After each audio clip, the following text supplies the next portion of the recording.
Good afternoon, everyone. This is Randy Gottfried, Director of Classroom Support Services, and I want to welcome you to the budget update, the third one we're having this quarter. We're going to have a short presentation, and then we'll have time for questions and answers. Please use the Q&A feature of Zoom. That's on your Zoom menu to go ahead, put in your questions. We'll do the same as we did last time, where I'm going to copy the questions onto a Word document so you can see the question right along with me as I read them, along with the captioning. So thank you for doing that, and thank you for the good feedback around the change we implemented last time. So to start us off, I'll turn the meeting over to President Roberts. Thank you, Randy. Thank you so much for always being such a gracious moderator and also helping us to apply all the good suggestions to making this the best possible meeting for all of us at the campus. So I want to begin by saying, welcome to everyone. I'm pleased that you're able to join us. We do have a short presentation and just some comments and just some general updates, particularly around COVID and some things leading up to the election that's happening next week, and all the anticipation to that and impact, of course, on all of us, but the work that we do with students and, of course, with each other. So if you could begin, please, Randy. Thank you. Next slide. So I just want to let you know that the Department of Health is really highly recommending that all of us get a flu shot. They're seeing that as an essential piece for our physical health during this pandemic. If you don't know where to get a flu shot, please look on our employee COVID-19 information intranet page. So it's intranet.shoreline.edu, and there's many places where you can go and get your flu shot. Also, just remind everyone that those who are coming to campus for any reason must get authorization from your executive team member. And I do appreciate you all doing that. That helps us, one, know who's coming on campus, when you're coming on campus, and if there's something that needs to happen. Also, make sure that you complete that campus access form. I do it, and all of us who do come on occasionally and those who come on more regularly do complete that form whenever we come on. That helps us to, with our contact tracing, which we must be able to show through the Department of Health. And then also, if you're picking up or returning anything, we still have our curbside pickup and drop-off process, which is also on the employee page. And we are continuing to monitor the situation for spring quarter, but definitely this quarter and through winter, we will be mostly remote, except for those programs that have been pre-approved, mostly hands-on learning on campus. Next slide, please. Before I start with the budget process, I do want to talk for a moment about, well, let me talk about this and then I'll talk a little bit about some preparations we're making for next week. I just want to let you know that part of the process that we go through is there's procedures that are within the collective bargaining agreements. And so once we release the programs or potential impacted employees or programs, then we have a series of meetings that we hold with the union leadership and with our SCCFT. We've been doing that multiple times a week, and we have begun with the classified union as well. Also working with impacted employees directly where appropriate, and to look for ways of solutions.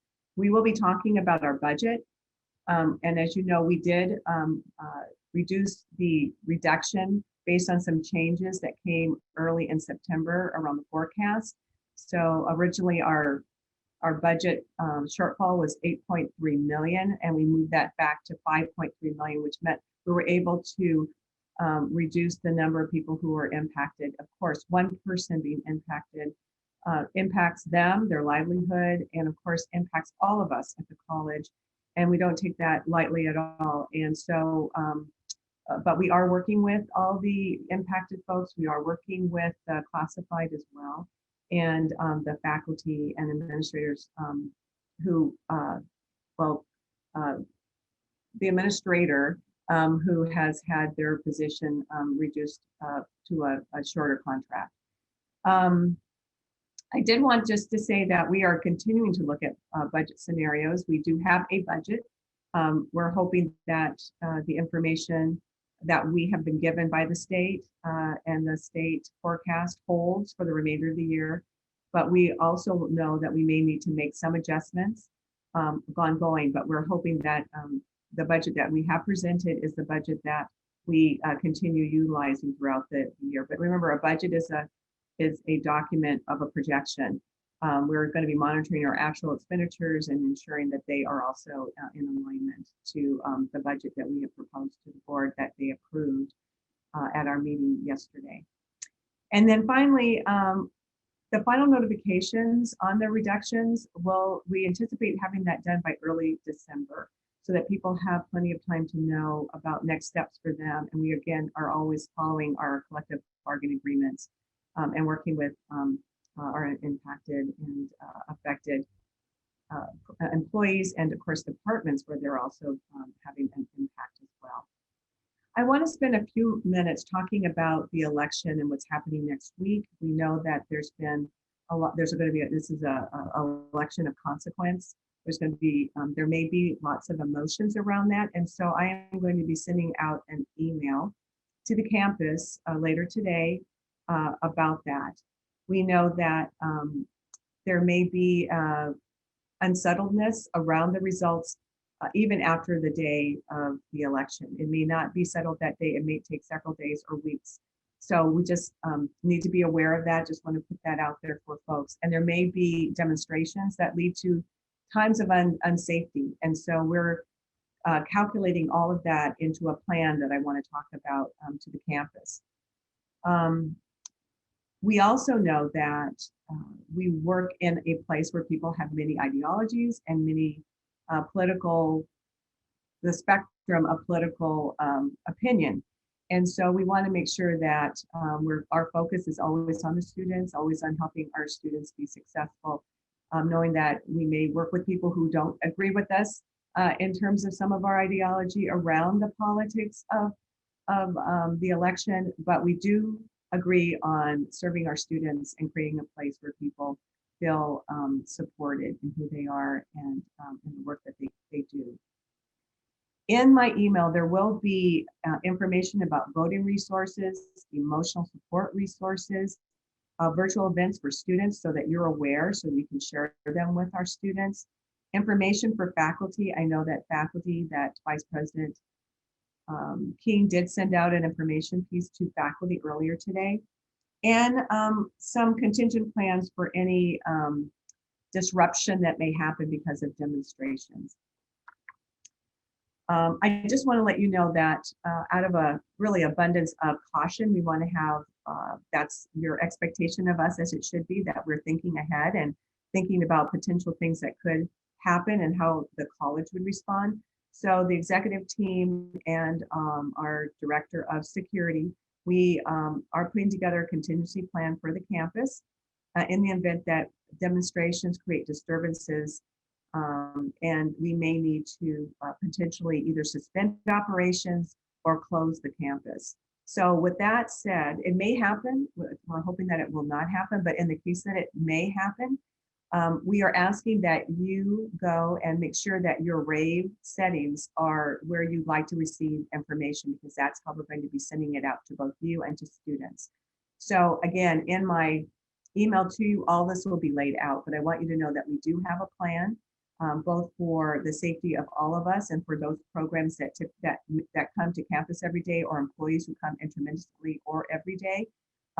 Do pay attention to that, because we will be sending out information through our rave system, utilizing our, hopefully by 5 o'clock in the morning, we would send out that information if we were going to suspend operations that day.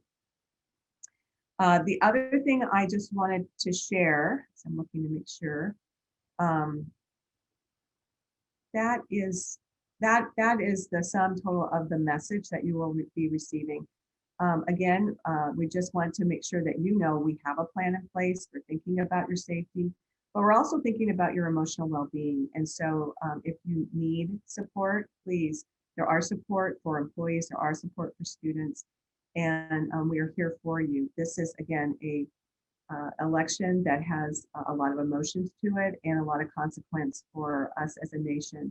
And so it may impact people differently in different ways, but we just wanted to be aware of that and make that statement boldly to all of us. So we're also sending a similar message to our students so that they have support that they need. So with that, I would like to move forward to the next slide, please, and that will be Vice President King. Good afternoon, everybody. I'm here to present our current fall enrollment slide. And as a reminder, about 2 meetings ago, we were presenting a broad-based slide of enrollment over time, over a 5-year period, using similar categories. This is now just simply fall quarter. So it is quarterly FTE, not annualized. Each of the 5 categories that are listed there are those that then add up to the total. For each of the categories, again, remember, we're talking FTE, not headcount. Headcount is something different, but it's full-time equivalent, what it stands for. International contract was at 669, and we pulled this data yesterday, so it's been remained fairly constant. We're about 18.9% down from last year. State support down about 11.5%. Currently today, 3,017. Yesterday, excuse me, CEO LCN 179 compared to 200 same day last year. That is an area that actually does tend to grow through the quarter. We'll pick up enrollment. Some areas do that, but LCN, because we do some of that by hand and during the middle of the quarter. Running Start is up slightly. Again, remember the N on that is a little small. Today 336, so they are up. And then other, which again, remember, comprises of the 22, most of that is Tradejewel students. And those are our special students from Japan taking professional technical business. They're down a little bit. That's actually about half the size of our normal class. Overall for the college, for the quarter, we are down about 12.1% or a 582 FTE. Again, quarterly FTE, and again, this does not take into account headcount. And the only other thing to say is that it'll come later in the slides. Again, remember, we were potentially looking at about a 20% decline in international and potentially a 10% decline in state support when we were trying to plan for the budget, the quick predictions. I'll turn it back over to you, Dr. Roberts.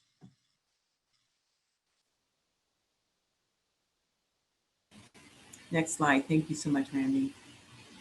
So now I'm asking Vice President Don Beck to share the budget, approved budget that was approved last night by the board. And so Don, thank you so much for your presentation.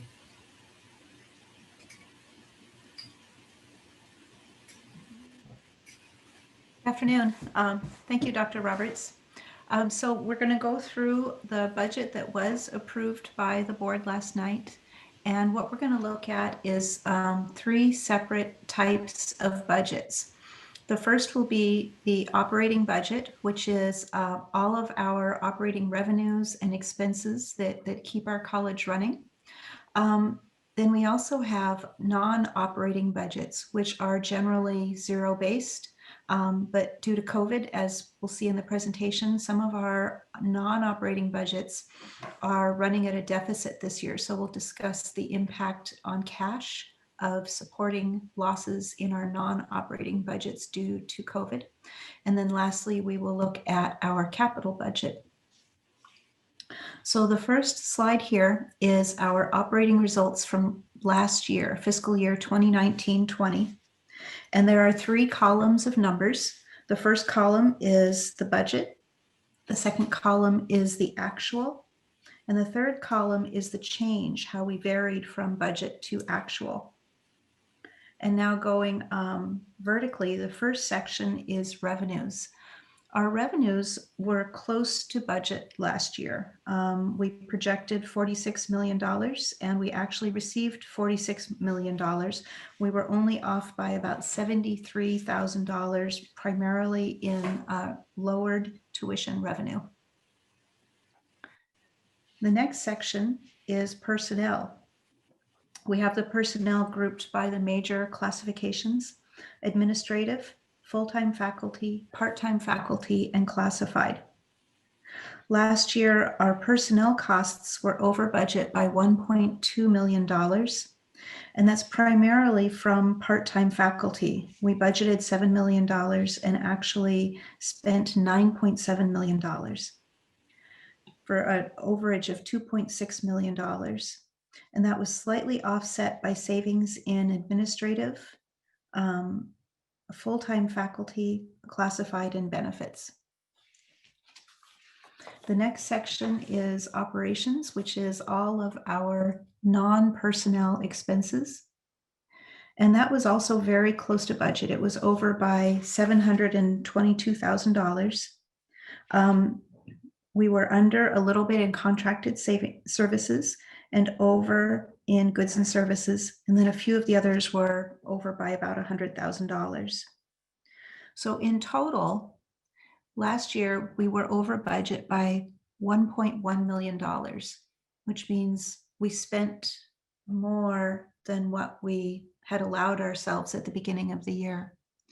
Now, I shaded that $1.1 million in a kind of a peachy orange color so that as we travel through the slides, it will be easier to peg that column. What we started with is a backward look at last year, and then we're going to look forward at some budgets and next year's budget. And if you always peg that $1.1 million, and you'll be able to see what we're moving forward from, because unlike most budgets, the budget this year was built on last year's actuals, not on the prior year budget.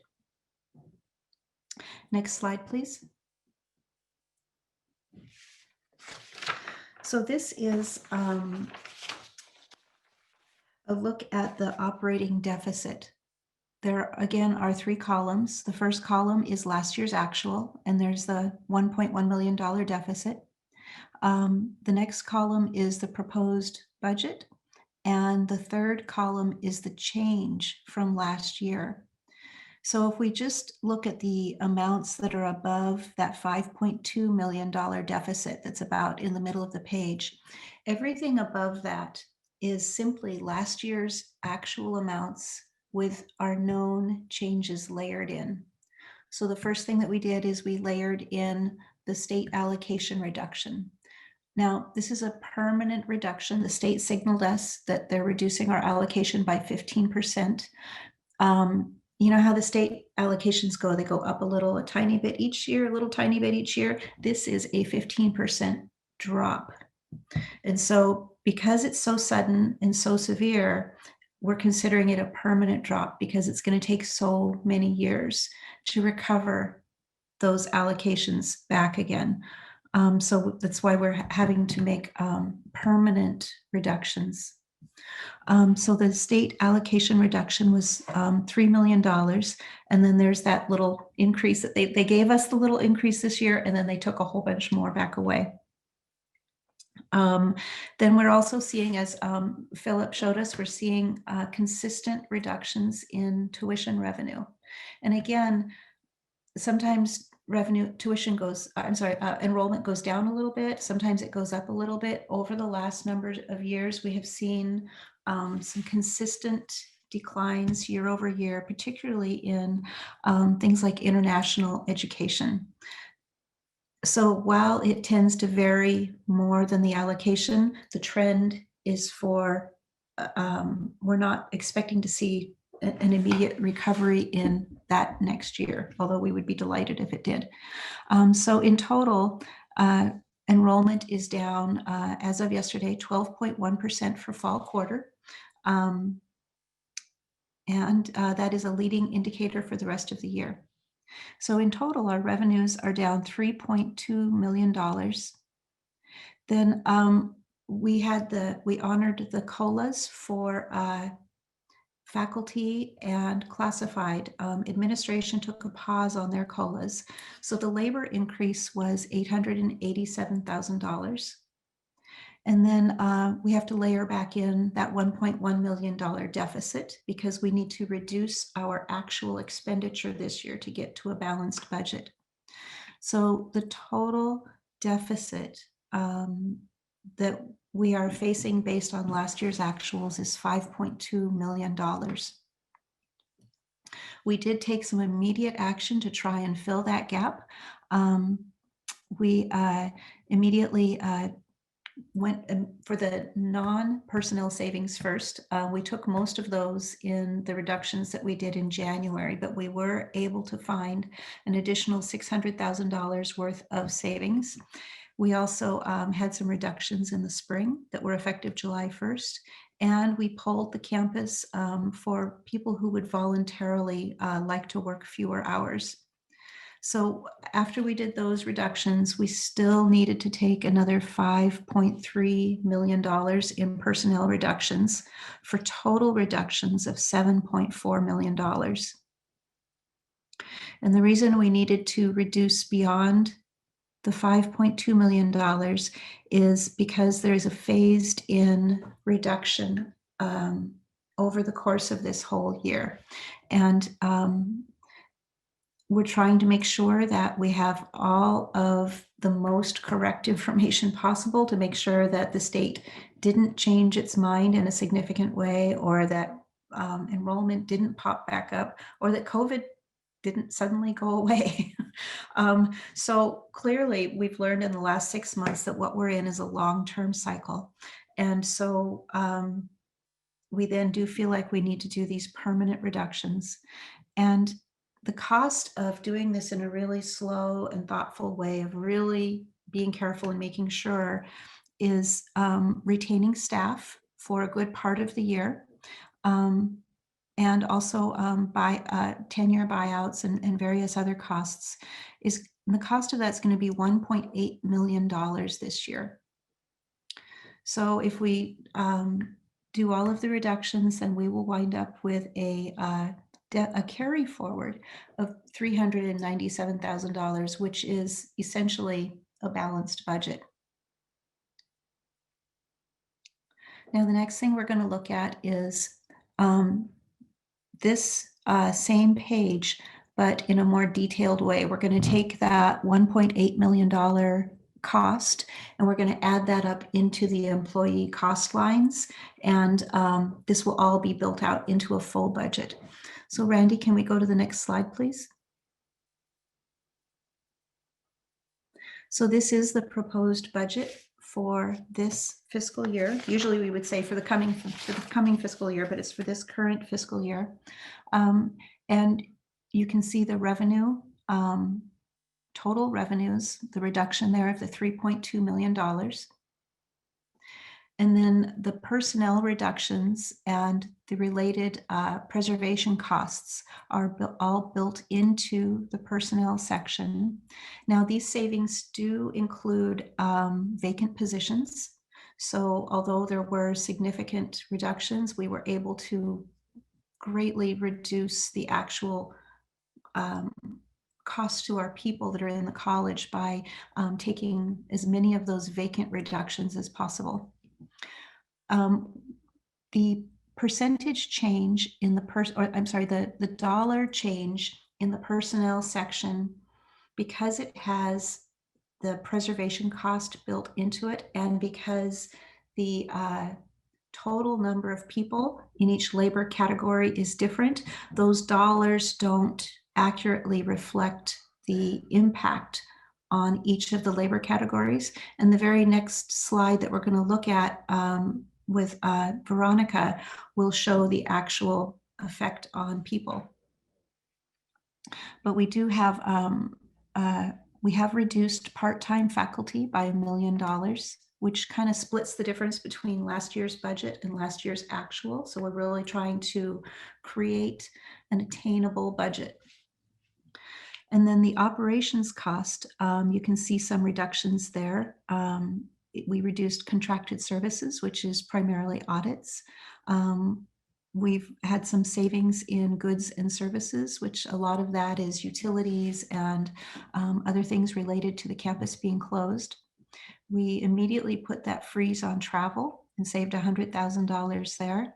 And there's a slight cost increase in computer equipment and software related to expenditures that are needed to implement CTC Link. And then down at the bottom there, you see our carry forward of $397,000 for the year. Next slide, please.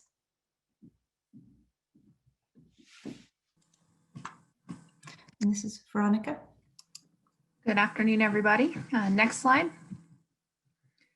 So this slide has been shown in prior Zoom meetings, and this is updated with information after we were able to pull back on some of the reductions in force initially identified in September and shared with campus. This reflects the reductions that we took in 2019-20 by employee type. Oh, hold on. Looks like we skipped a slide. Thank you. It's a reflection by employee type and a distinction between filled positions and vacant positions within each employee line. So for admin exempt in 2019-20, we had 3 filled reductions and 5 vacant reductions. For classified, we had 3 filled and 9 vacant. And for full-time faculty, we had 1 filled and no vacants. And of course, the note with the asterisks indicates that for our 3 classified staff, we were able to move them all into comparable positions on campus. So although their job that they were originally in did go away, they were still given jobs of comparable value at the college and not forced to be laid off. In 2021, again, we see that same category of information. So it's broken out by employee type, classified, admin exempt, and full-time faculty. These are listed as potential reductions in force because, as we've all seen just even in the last few weeks, information is constantly changing and we're adapting as new data comes in and discussions continue with each of the 2 unions. But where we're at right now is that we have admin exempt listed at 5 filled reductions, 2 vacant reductions, classified at 8 filled reductions and 13 vacant reductions. Full-time faculty at 12 filled reductions and 4 vacant reductions. And then the final category at the bottom will show you the reduction across the 2-year period by employee type, reflecting an overall decrease in admin exempt employees at 4.83%, classified at 2.29%, and full-time faculty at 4.29% for our filled reduced positions. Next slide. And I will pass the presentation back to Dawn. Thank you, Veronica. So then that finishes up the operating budgets. We looked at last year, we looked at the deficit and how we, the solutions for the deficit, and which it's been such a challenging budgeting year. And now we're gonna, we do have a balanced budget in place for this year. And so now we're going to look at the non-operating budget costs. Normally, non-operating budgets, we don't present as part of the budget because revenues come in and expenses go out and the whole thing is funded and it goes to zero. This year is different because we have a pandemic underway, which has caused a lot of either expenses or losses in revenue that are temporary and not normal to the college operations. So it's not something that we would pull into the operating budget, but we do still need to fund these losses out of operating cash. So we, the top of the slide shows the granted funds that we received of about $1.5 million. And then the second half of the slide shows the expenses that we are absorbing that are directly related to COVID. And the first and of course biggest one is the student housing bond.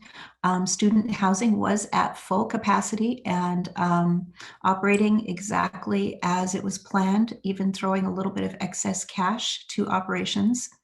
And then when the pandemic hit, occupancy dropped to 50%. We know someday that will return back up to full occupancy when the pandemic is cleared and social distancing is done. But for now, we are taking losses in the student housing. The projected loss from the beginning of the pandemic through the end of this fiscal year is $1.5 million. Then also no one's driving onto campus and buying parking permits, so we're taking losses there. When we closed the child care center and furloughed staff, there was a cost there. And when the campus closed, there was a number of events that were scheduled and deposits placed, and we had to give refunds for all of those canceled events. And then the last line is the computers and PPE. And those represent all of the computers and standing desks and cameras and things like that that have had to be purchased so that people and students, so staff and students, can work from home. And it also includes the masks, the cleaning supplies, the temperature guns, everything related to COVID is in that line. Currently, we have expended between $600,000 and $800,000 of just direct out-of-pocket expenses. And so what we did to project this through the end of the year is we simply doubled it. The first half was the cost of closing the campus, and then we all believe that sometime before the end of the fiscal year, we're hoping to be back on campus, depending on how the pandemic goes. But if we reopen and COVID is still around, there will be a considerable cost to making sure everyone is safe. You know, additional temperature guns, lots of signage, plastic barriers, things like that to keep everyone safe. So the total cost of computers and PPE through the end of the year is projected to be, I guess, rounded up to another $1.5 million. So there are COVID costs in excess of the relief funds that we received of $1.6 million that we're going to have to support out of our operating cash. And then in addition to that, there's bargaining going on right now with the faculty for converting classes, how we kind of all went from home to online. The cost of converting classes from home to online is in bargaining, and that would increase that cost. Next slide, please.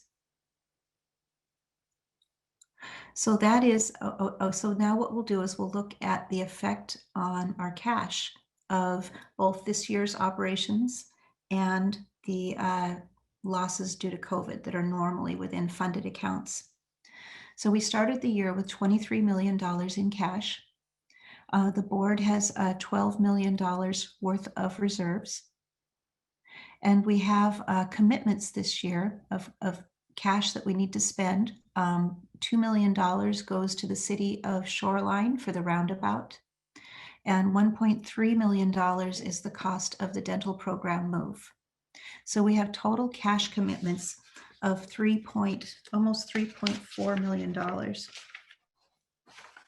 And then the next blue section is the estimated COVID costs in excess of grants, which is the $1.6 million.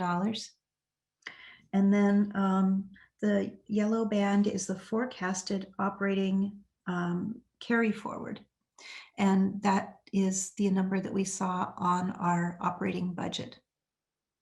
So the total effect on our cash this year is we started with $23 million and we're projecting to end the year at about $19 million. We did arrive at a balanced operating budget, and we are having to use cash to patch some of these really significant COVID costs. And so that concludes the non-operating portion of the budget. And lastly, we're going to look at the capital repairs budget. Randy, could you move to the next slide? Thank you. So this is a look at our capital repairs budget. Every college in the state receives cash from the state to help keep the buildings and the grounds repaired, rebuilt, everything that needs to happen to keep the structure of the college going. And part of the reason for that is if colleges had to pay for their own capital repairs, it would have an impact on, it would have a variable impact on tuition. Different colleges would have to charge different amounts based on the repairs that were needed to be done. This kind of helps stabilize the buildings and the building cost across all of Washington, so that then what the students bear is the actual cost of the education. So we received, it's a 2-year biennium, and so for the, which started in 2019 and ends in 2021. It will end this June 30th of 2021. We received $3.2 million. And there are a couple of, the columns are the categories of funds that we receive from the states. They send us money for different uses. Some of them we apply for, we say we need this repair, they give us money for it. Some of it is an allocation that all colleges get. So the two allocations are the Unplanned Repairs Fund and the Minor Repairs Fund. And some of the things that we specifically applied for are the repair of the Foss roof and the theater HVAC and some other kind of miscellaneous roofs and HVAC projects. So when you look at expenditures in the columns in the rows on the lower portion of the slide, you can see the items that we are planning to repair this year. And I'm sorry, I didn't get a chance to fix this yet. The Foss roof and the theater HVAC are flipped. So the Foss roof is about $1 million, and that is already underway. It started in October. If you've been on campus, you may have seen or heard the tear off of the Foss roof going on. That is expected to be completed in December. Then we are also upgrading next. The next project is the theater HVAC system. And we have all the contracts signed, and McKinstry will be helping us with that. And they actually helped us to acquire an energy grant that helped offset some of that cost. And then we're also getting some general roof repairs done, some general HVAC items done. A high priority project that we got moved up into this year is the server room air conditioning. They call it CRAC units, computer room air conditioning. And that is the one that's in the library that overheats and causes the computer systems to go down, which is a pretty big deal. So we got that moved up to this year. And I believe we've got bids coming in on that already. So those are the dollars that we are hoping to have spent, that we will have spent by June 30th. And then we will get a new allocation starting July 1st of 2021, at which point we would be looking forward to building the health sciences project. And that is the budget presentation for this portion of the slides.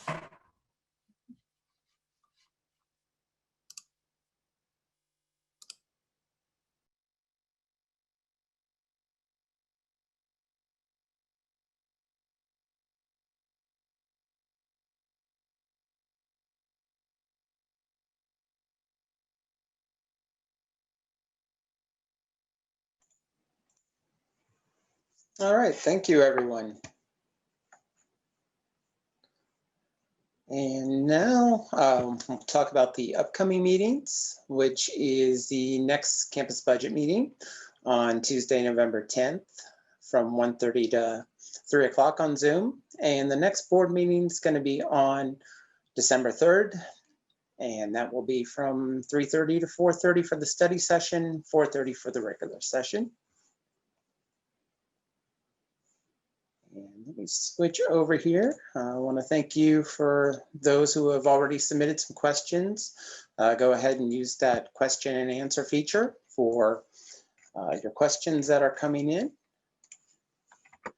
And as I did last time, I will put the questions up in a Word document and share those out with you. And we'll go through some of them. So thank you for the questions that are coming in. And here's our first one. The CDC currently reported that 11% of US adults and 25% of people ages 18 to 24 seriously considered suicide over the summer. Nearly 15% of current students seeking services at Shoreline's Counseling Center report experiencing recent thoughts of suicide. Counselors provide direct crisis intervention for students who are at immediate risk of suicide. The current RIF plan, reducing the number of faculty counselors from 2.5 to 1, will result in significant gaps in coverage. No counselors on contract during summer quarter, and leave the remaining counselors with no ability to consult appropriately in high risk and high stakes situations. Please examine if and how the resulting increased risk of student death by suicide and rise in legal liability for the college were considered in the decision-making process. Also, please explain how the college plans to address this increased risk of completed student suicide and legal liability, removal of appropriate consultation for the remaining counselor, and lack of cover.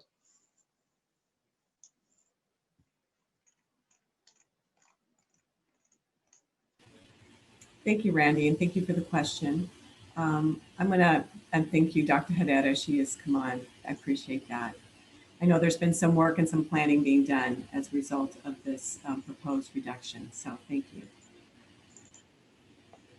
I would say that, the question is pretty, focused on suicidal ideation, and it's certainly something that is very serious, that we have considered all of these risk factors, and we still continue to go through the process of identifying the best way to serve and support our students who have expressed that they have considerable mental health needs, as well as need to talk to somebody. And so none of this has been lost on us. We are currently in the midst of trying to figure out what is the best way of meeting the needs of our student population, given the demands that we have in this area, and also considering, some of our economic situation right now. And so this is not lost on us, and we take this very, very seriously. So I don't know that we have an immediate answer to all of the questions that are posed in this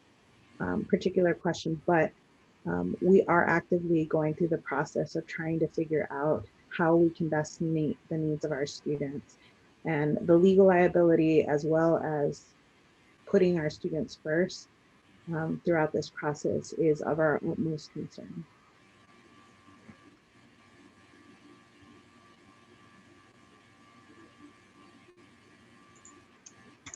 Thank you, Dr. Herrera. Let's move along to the next question.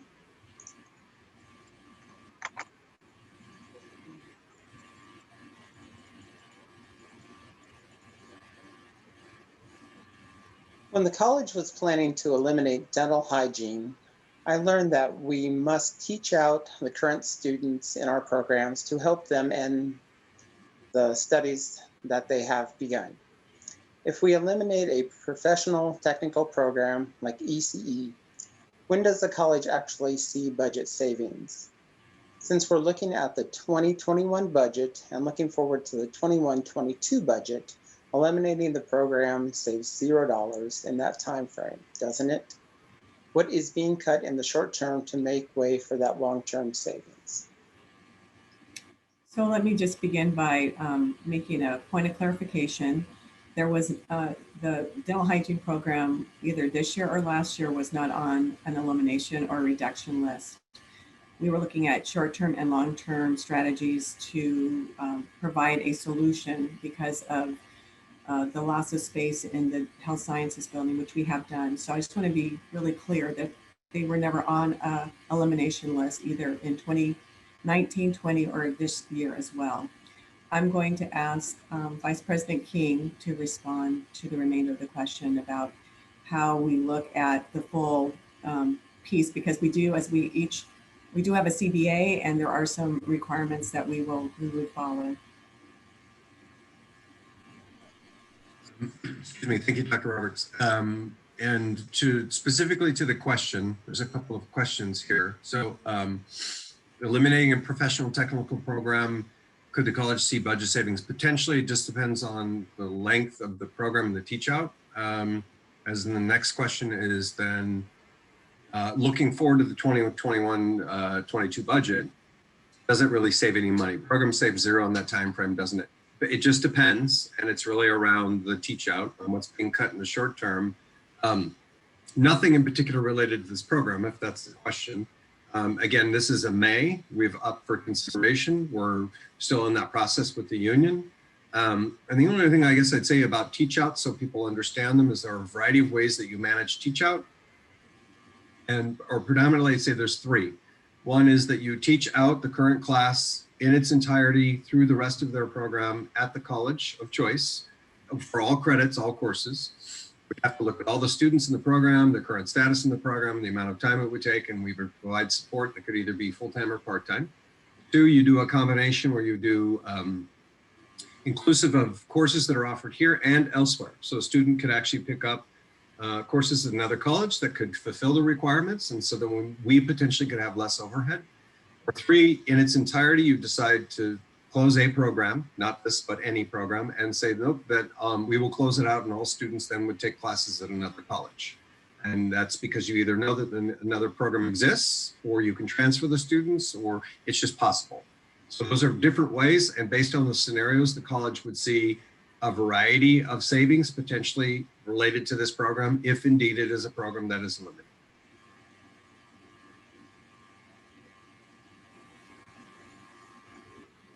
Thank you.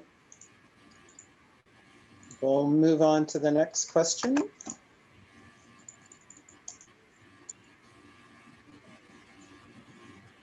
How does the college delete 16 full-time faculty positions without killing the college? Is the land going to be up for sale? Is anyone we know likely to benefit?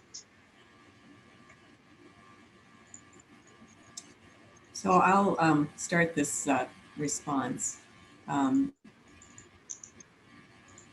So the faculty positions that are being recommended are being recommended in ways that would not jeopardize the college. Of course, we're a comprehensive community college. We like to offer as many options as possible. In this budget situation where we are contracting some options for students, we looked at both options on close to our campus and as well as within our campus as part of some of the decision making. Again, as Vice President King did say, we are proposing these reductions. We are in conversations with our two unions. The land is not up for sale. The land belongs to the state of Washington. And so actually belongs to the state board, I found out at a meeting that we had about governance and how we fit into the system. And so at this time, no one would benefit except for the state of Washington.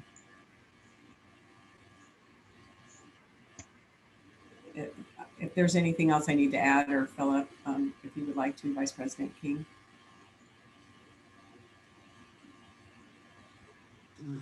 Dr. Roberts, I believe you stated it appropriately. It's a lot of, there's a May positionality to everything we propose, and we're looking across the board at all programs and services to ensure that we can still remain comprehensive. So I'm sorry, I'm repeating what you just said. I want to make sure we're trying to answer the questions as completely as possible while we're all together. Thank you. Next question. Thank you, Randy. Thank you. The next question asks, is the person who had the virus and was on campus masked and distant recovered and back on campus masked and distant? Dr. King, I'm going to ask you if you know that information. Oh, I think Vice President Beck might know. Yeah, because we have facilities and we are aware of the cleaning that goes on, I can answer to that. Yes, the person who had the virus is back on campus and has recovered and is doing well and is receiving a lot of support for anything that they might need. And the response was great. We checked in with Mary and made sure that everything was cleaned, and we did contact tracing. So all in all, it was very, I don't know if you can say that Being ill is a good thing, but I really feel like the person is being well supported and the college was kept safe.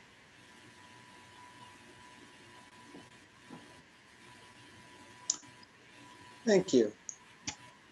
Move along to our next question. How can you justify eliminating geography that generates revenue for the college in a climate crisis, while adding an administrative person that was never needed when the division was much larger and generates no state allocation or tuition revenue? Vice President King, can you respond? I think it has to do with the new structure that you put in place. And we all know that. And in the last night, in the last budget, we did have a cost savings for the new budget structure. So. Correct. I mean, I'll start there first. Looking at the question, one question, multiple parts. Okay. The administrative position that was added in that unit was not one that was necessarily added to the college. It was a position that we were able to utilize from another area. So we didn't add any dollars. We stated it at the time. I'll restate it again. Secondly, I also state this there, it is our role. So I will comment on our role. There are many, many, many administrative tasks and responsibilities that the college has to undertake. We are responsible. We must report. We must respond. And it's around the work we're accountable to do. We need enough qualified administrators to do that work. And there are a number of really important initiatives we're undertaking. Some of them include things having to do with hiring and appropriate hiring, and even a significant conversation this year really around appropriateness of race equity and inclusion as we think about hiring in our part-time pool. And that's a significant one, but there's a variety of other administrative tasks that are necessary for that division. And then I counter back to the position.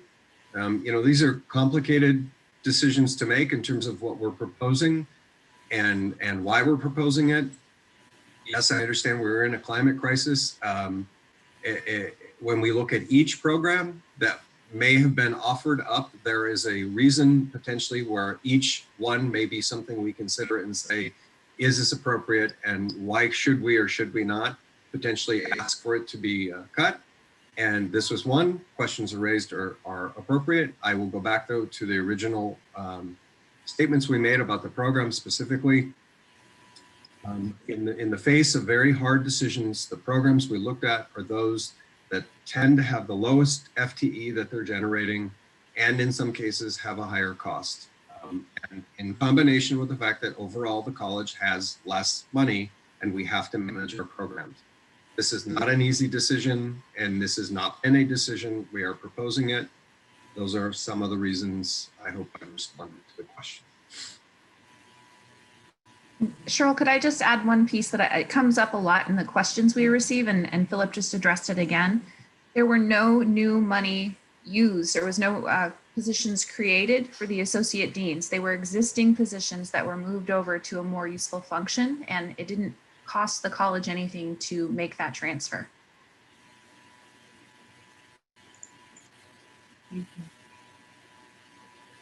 Thank you. The next question asked, how does the college bulk up administration, then reduce staff by over 2 million and faculty by over 3 million and administration by only $500,000, when not only is that bulked up list of admin and their pay higher than staff, and $500,000 is hardly any money in a total 5 million human cuts? Why are administrators so precious to this administration? Why, I'm not sure what that word's trying to be here, the college into top heavy, why create the college into copper heavy than it is? So let me just start by saying that all positions at the college are really important. Vice President King shared that each role has specific duties, expectations, and administrators are important, faculty are important, classified staff are important. all those come together to create the experience for our students and to run the college are all important. So let's just begin with that. I want to begin with that. And over the course of the smallest employee group really are the admin exempt. We now have, I believe, and executive director Zura, you can confirm. We, in the slide that you did share, the administrators did have the largest number of reductions per their percentage of employees. And over the last 2 years where we have made these sizable reductions. These are not easy decisions to make. And the reductions that are proposed for the faculty and proposed for the classified are then we started with vacant positions first, or unfilled positions. And then to be able to make those reductions of the $5 million, we did have to go look at people who are in filled positions, which is very, very difficult because those are livelihoods, those are people that we care about, it's work that we that is important. And so these are very, very difficult decisions. And as we've shared,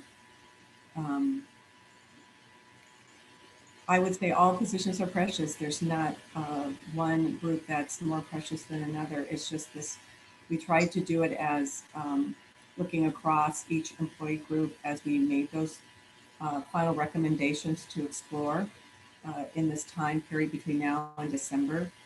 We did it in a way that, in a very difficult time, in a very difficult decision for the college, in ways that had a rationale and made the least amount of impact on students, programs, and our college offerings and our services as much as possible, knowing, as we all have said, both Dr. Hedetta, Vice President King, and Executive Director Zura has said on the college, even though we know that these have impact, and they do. Executive Director Zura, do you have anything else you want to share from the slide that, did I miss something? Or? Nope, you covered it. So administrators have taken the highest in-person cuts with filled positions across the last 2 years, but the numbers are all very close as we've seen. And again, we looked at that when we were making decisions impacting filled positions.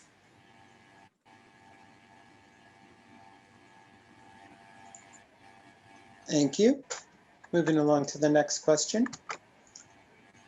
Last night during the board meeting, Jan Yoshiwara, the executive director of the state board, and several Congress people submitted a letter asking Dr. Roberts and the Board of Trustees to rescind previously approved faculty cuts, particularly those pertaining to advising and counseling.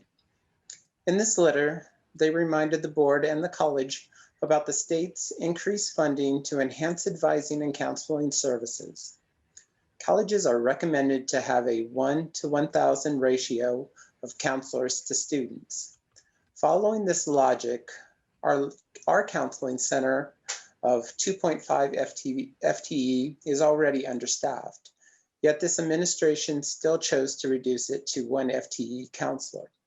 Please justify your decision to do this. A, in a time of severe mental health strain, a pandemic, an election of consequence, and continued isolation, and B, while still accepting money from the state to enhance counseling and advising services. So let me begin by just saying that I have the letter. In fact, I did go off Zoom for a minute to pick up the letter from our legislative delegation. So it's from the 46th and 32nd district legislators to the state board, our board of trustees, Jan Yoshiwara, who is the executive director of the state board, and to Carol Landa McVicker, who's the chair of the state board. So it wasn't coming from Jan, it was sent to Jan.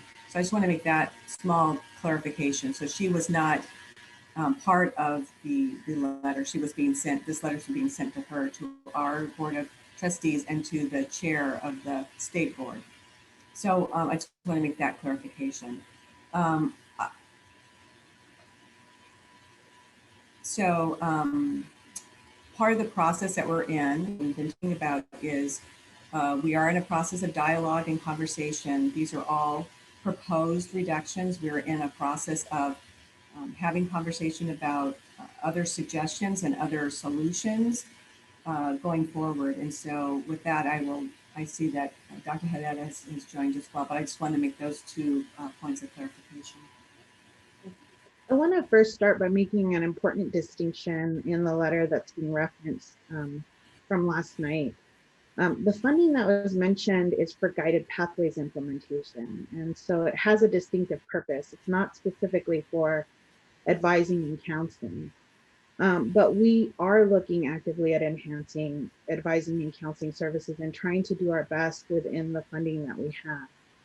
Right now, we're looking at statistics on related to mental health support, how many students we've seen, how many students have been referred. And we're also looking at statistics on drop-ins and related non-mental health services. Our counselors do a tremendous amount of work, and I lose a lot of sleep, and it is causing me a lot of stress thinking about the impact of this potential cut.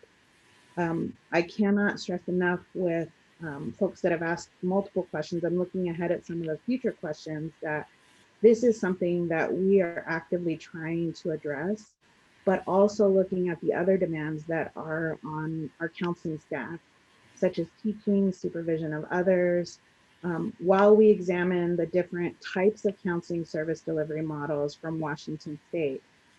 This is not a mandate, this is a recommendation. And right now, our state board has a task force that is actively looking at the right ratios and the different ways in which we can deliver the mental health services for our students, but they also have other work that they do in addition to providing mental health services. So considering all of the staffing issues and the analysis that's been done at the state board related to counselors and advisors is something that we have been actively working on for the better part of the last 2 years to try and make sure that we are meeting the needs of our students, as well as our very talented counselors providing us lots of insight in terms of professional standards and things that we should be thinking about as we plan. Right now, the challenge for us is that the aggregate data collection on counseling appointments at present is a manual process. We just added a new software platform that's going to help us with that analysis. But we're still very much counting student by student in a paper manual process. So it does make the process of identifying some of the need a little bit more difficult. But yes, this is a thing that we are actively looking at and are very concerned about making sure that we meet our advising and counseling needs of our students. Thank you. Thank you. Moving along to our next question. In the Board of Trustees meeting last night, VP King talked about using CARES Act funding to relocate the dental hygiene program. Can you please clarify if this is true, and if so, how you decided to use COVID-19 earmarked funds to relocate a program? Vice President King. With clarity, I'm recollecting back to the board meeting last night, and the two things that are mentioned here, I'm sorry, I don't have a recollection that I actually made that statement. Forgive me. I would say we've talked about there is a relocation. I think either Cheryl or Dawn, you've mentioned that, both part of your presentations. There's a potential cost. I don't believe we've indicated it's CARES funds. I think we've indicated that we're using some of our cash reserves to do so.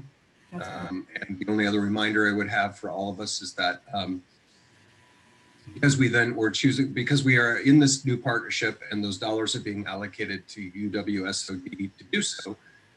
Again, remember, because we had a problem with the building in the prior year, we would have had to spend more money if we had actually retained dental hygiene on this campus. So we were looking at an investment in this program that we've retained and we've not ever put on a program elimination docket.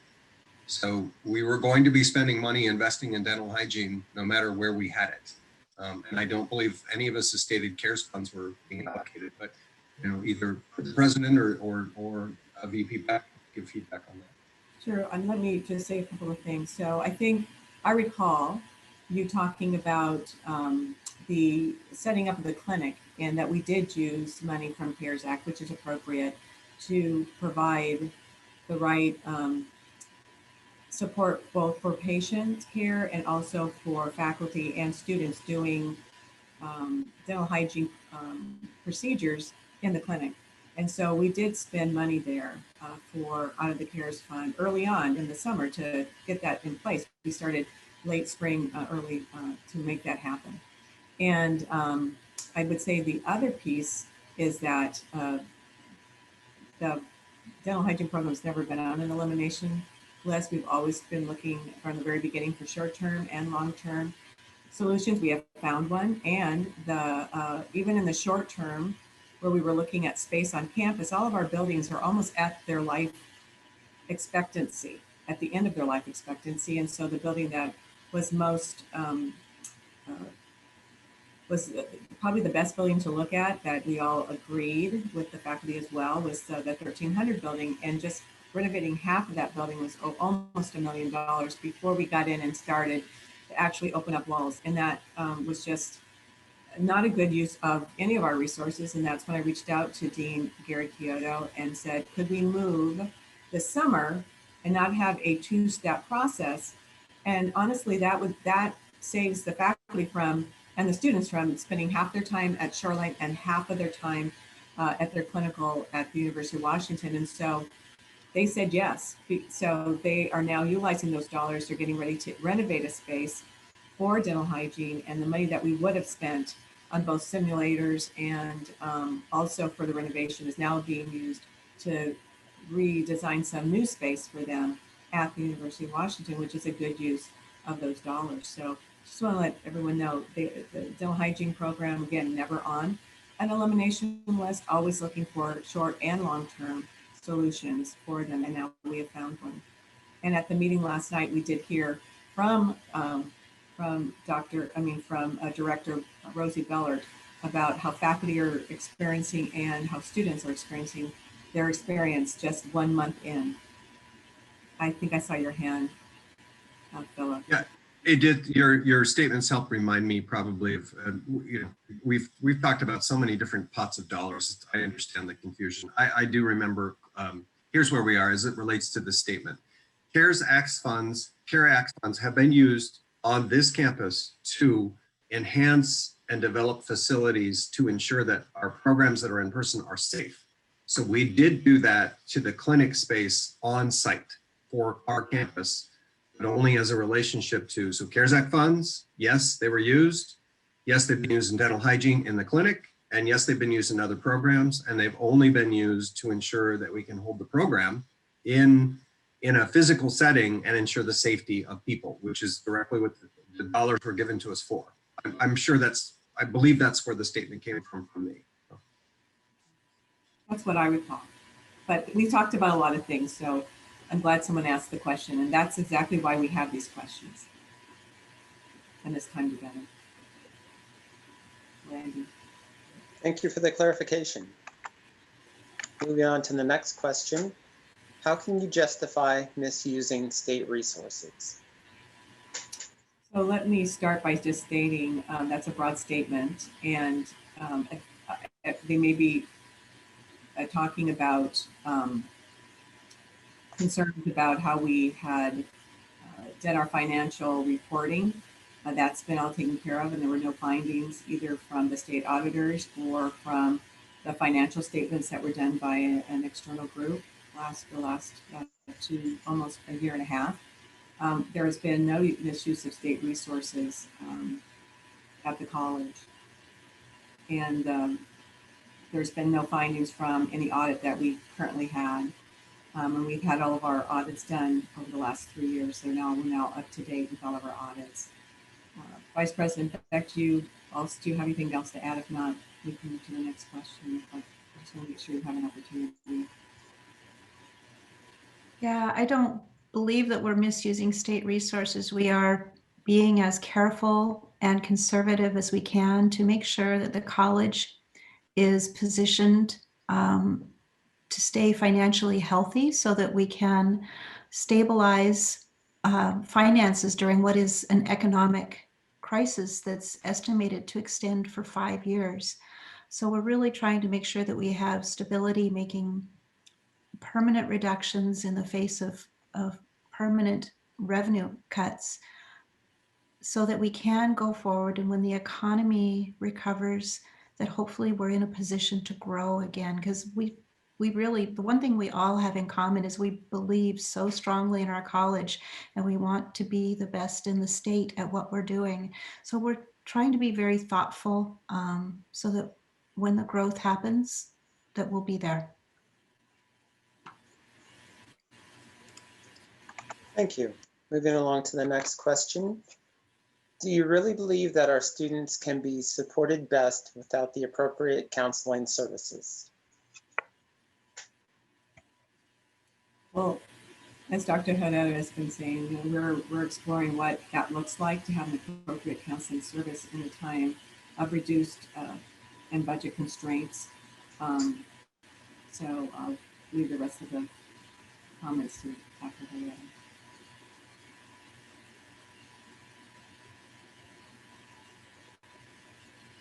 Okay. Moving along to the next question. A previous employee asked us all to sign up for classes. Is there any law stopping those with income over 90K a year taking 20 credits per quarter as audit? We need the FTE and you can do it. I've not heard of that. So that's an interesting increase of FTE. Of course, if there are courses that any of our employees would like to take, we invite them to do that, but I would not suggest that we all go out and just artificially increase our FTE.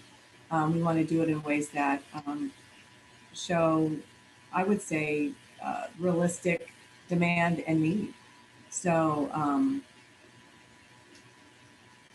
I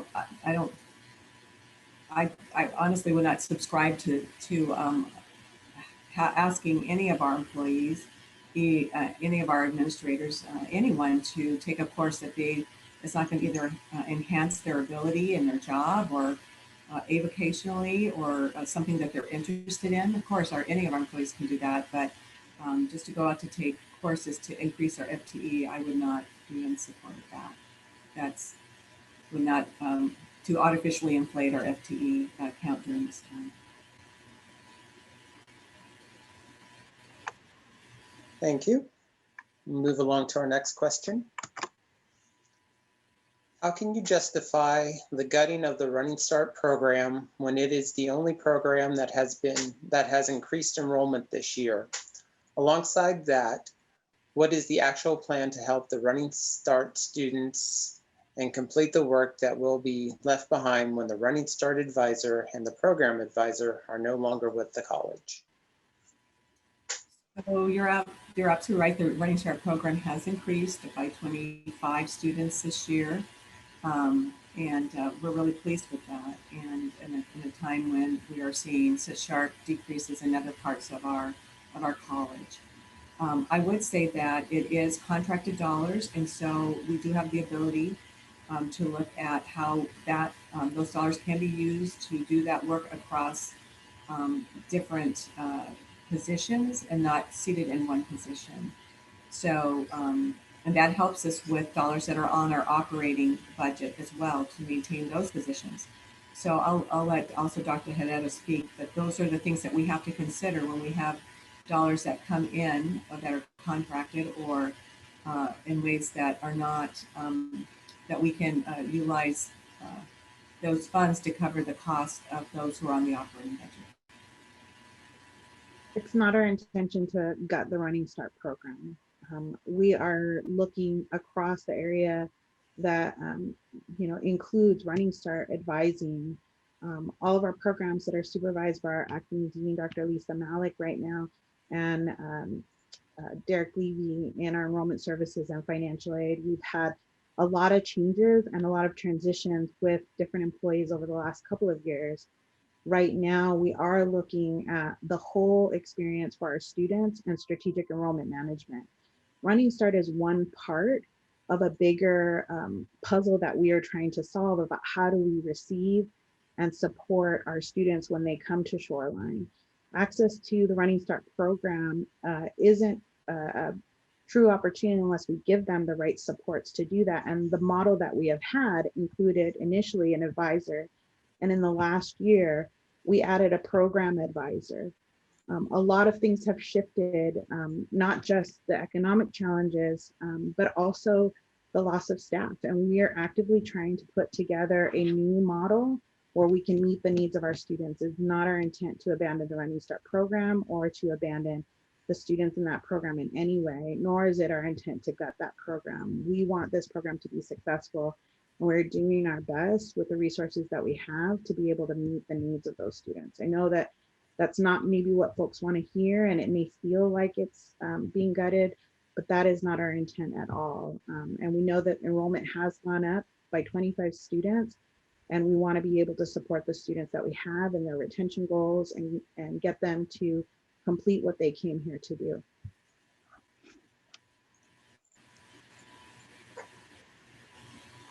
Thank you. We'll move along to the next question. It asks, is there a centralized location where previous recorded budget updates can be accessed? I think I missed an email at some point. Ask Martha. I know that we put them out in DAG, but is there a centralized place? So we do put them out in DAG, and I can put the link to that in the chat if all the attendees can see the chat. There is also a budget SharePoint site that's been created that all employees have access to. And so all of the PowerPoints and other messages and communications around that are also stored there. So I can put all that in the chat if you like. That'd be great. Thank you. And the budget updates are hosted by YouTube on the eLearning YouTube channel. So if you go to YouTube and search, usually you can just search the campus budget update and the appropriate date, and that's another way you can find them. But through the DEG posting and other listings is also a great way to connect with the previous recorded sessions. So Randy, I have a quick question. I see that we have a chat that has the information in it. Can you post that into the next question? So as people are seeing the question, they can see that information too? Yes, yes. Great. Thank you. I will update that. We'll ask the next question first, and then I will get that update. The next question asks, please address the discrepancy between the college's acknowledgement of the impact of the current events and climate on the mental health of our students and the current plan to reduce counseling services for students by more than half. Why would you reduce services when need is increasing?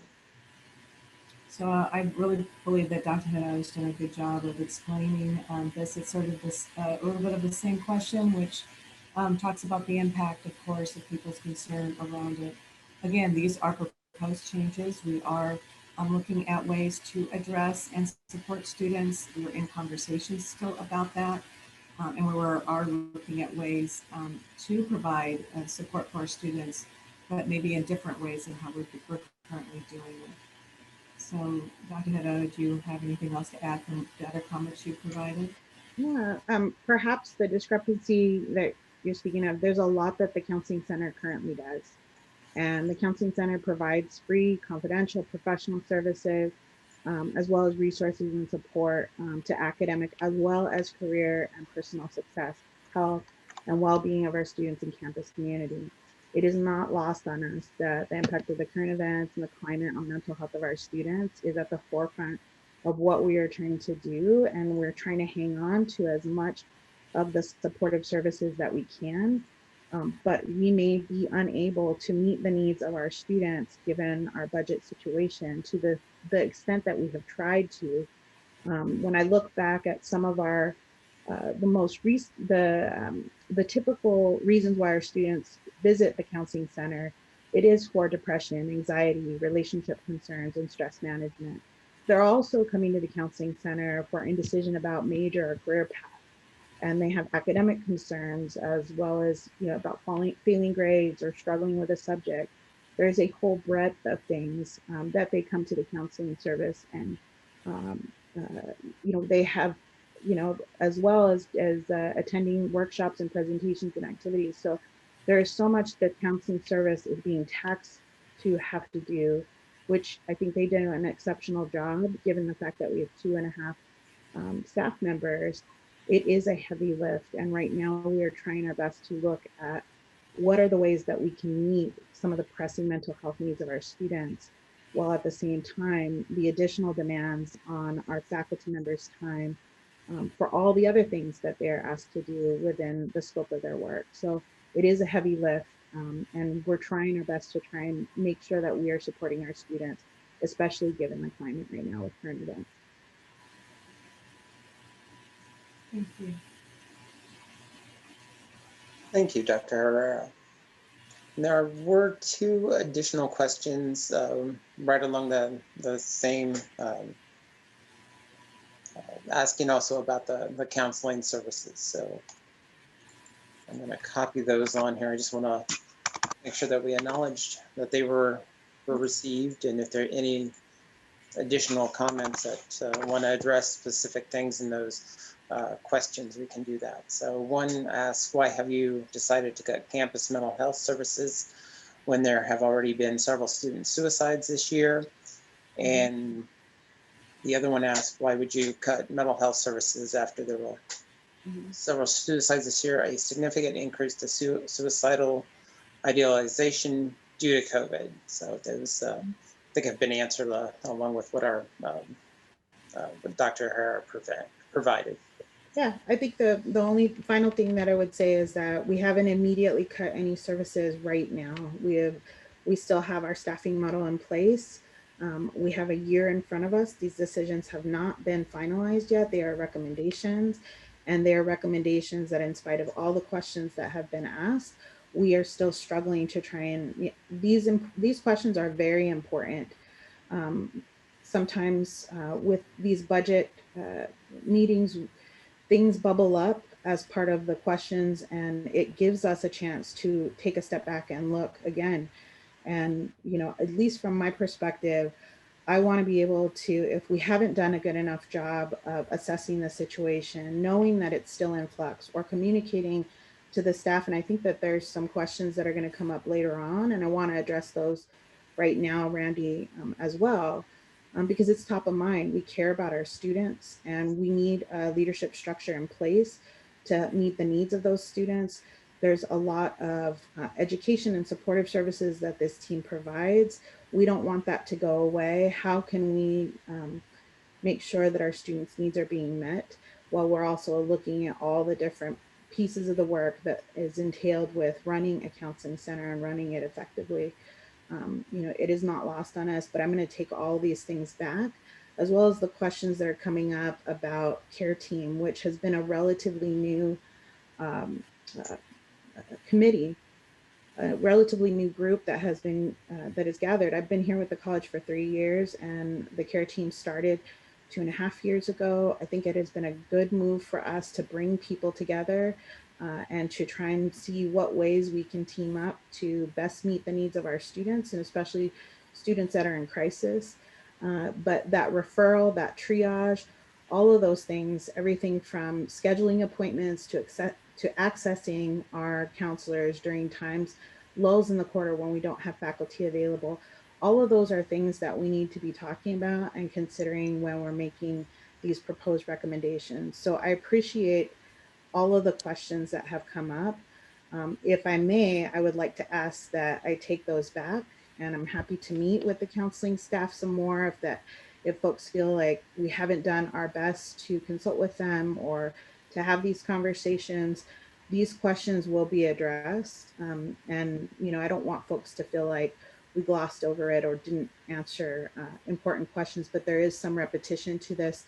and it has, I'm definitely taking it in and taking it very seriously. I know there's a lot of concerns that people have, and ultimately we care about our students. It's coming from a good place, and I see that even if the questions, it's hard to answer these questions in the moment.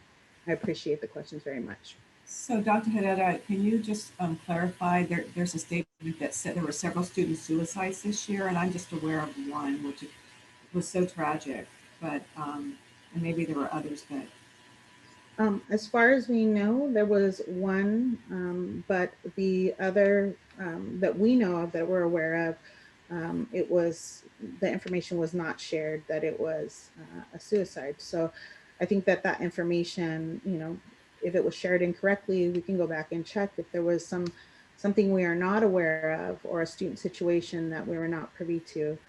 You know, please communicate with us and let us know, because we are meeting and discussing anytime there is a student in crisis, and we do some triage with our staff. The care team does meet. We try to do our best to address, and it is a team effort across multiple departments to try and make sure that we're meeting the needs of our student who is in crisis. And the counseling staff is a core component and takes the lead on addressing the best recommendation forward. We're very lucky that of the staff that we have, all of our counselors are licensed mental health counselors, or licensed psychologists, and they do provide that comprehensive counseling, albeit at no cost to our students. And so if there is information that's out there that there were more than one situation, certainly I think maybe this person is talking about suicidal ideation, which we know that is a very real issue for our students, as well as a range of mental health needs that they have. Thank you. Move along to our next question. Please talk about, there's two parts here. A, why Shoreline has not offered tenure to a Black faculty member in 20 years, and B, why the administration has chosen to cut 20% of Black faculty and 30% of Native faculty on campus. So I can just speak for the years I've been here. We have worked on our hiring and screening committees. We have had more diverse pools of faculty than we've had in the past. And we also know that we have not had the yield of diversity in the final candidates being moved forward for consideration to be hired. And that's something that we want to look, we are going to look at. And we've done some work this year, starting off with the MCIR training. But it does not go unnoticed that we do have a diverse pool of people coming to want to work at Shoreline.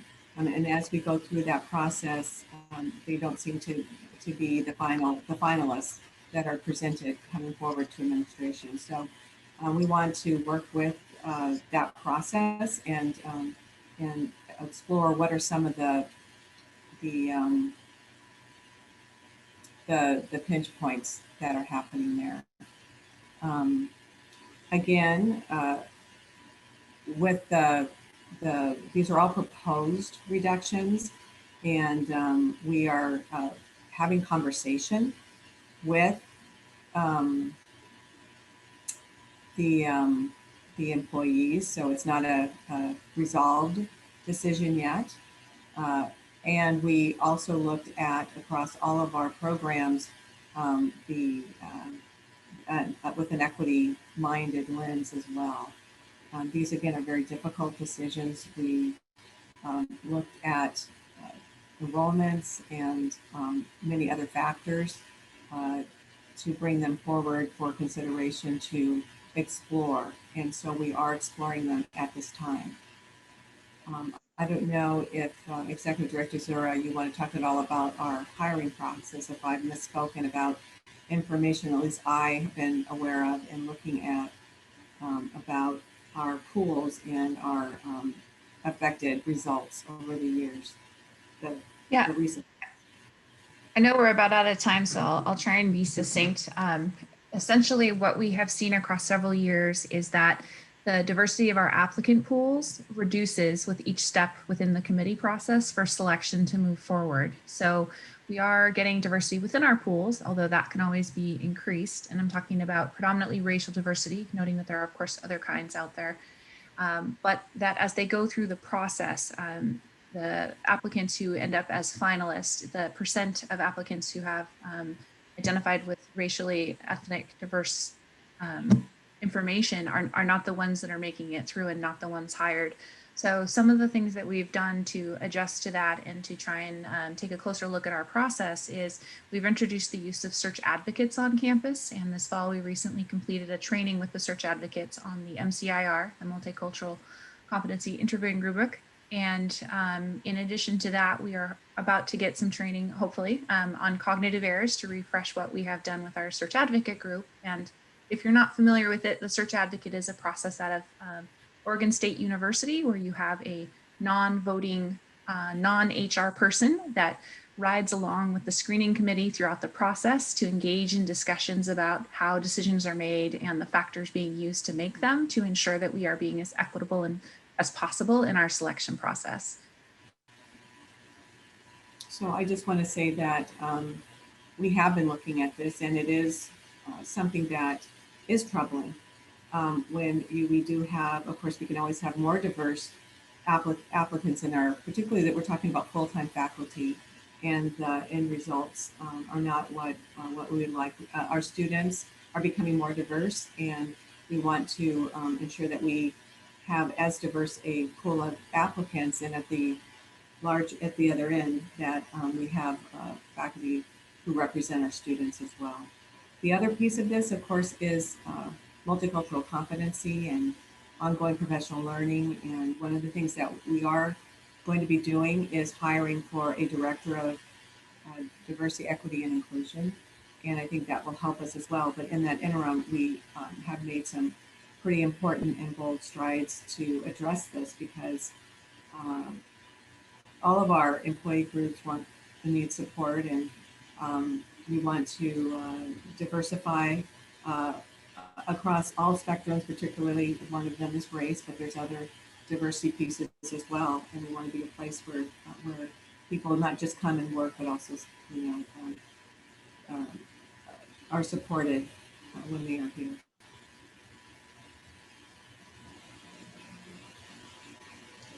Thank you. We have come to the end of our session. So I want to thank you for joining us today. There was about 160 attendees. So I want to thank everyone for coming in and being a part of the conversation. Thank you for the questions. So Randy, do you want to talk a little bit about what happens next? We take those questions and then usually takes us a good week. Once the video, I wouldn't say it's a video, but the recording of this is done, then we also put that up about the same time. Right, yes. I'll take the rest of the questions that came in, compile them, provide them to the staff, the appropriate staff for their answers. We'll get that back out to you. We do take the video and have it captioned. And we'll have the caption video and the responses to the questions back out. And like Dr. Roberts said, it usually takes about a week for all that to be put together. Okay, any final closing?